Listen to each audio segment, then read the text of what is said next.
Welcome to our channel. இன்றைக்கி செங்கீரை பொரியல் பார்க்கலாங்க. ஒரு பாத்திரத்தில் 2 ஸ்பூன் கடலை எண்ணெய், கடுகு, கடலைப்பருப்பு, கருவேப்பிலை சேர்த்துக்கிறேங்க.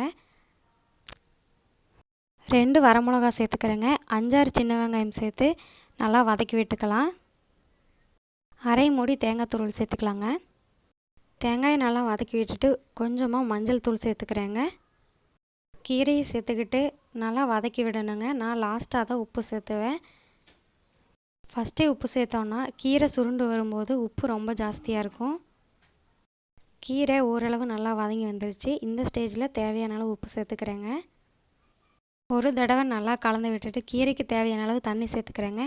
ரொம்ப தண்ணி சேர்த்துடக்கூடாது, கம்மியாக சேர்த்துனா போதும். இப்போ ஒரு மூடி போட்டு மூடி வச்சிடலாங்க. 3லேருந்து 5 நிமிஷத்துக்குள்ளே கீரை ரெடி ஆயிடுச்சு. ட்ரை பண்ணி பார்த்துட்டு எப்படி இருக்குன்னு கமெண்டில் சொல்லுங்கள். என்னோடய சேனல் உங்களுக்கு பிடிச்சிருந்தா சப்ஸ்கிரைப் பண்ணுங்கள், லைக் பண்ணுங்கள், ஷேர் பண்ணுங்கள்.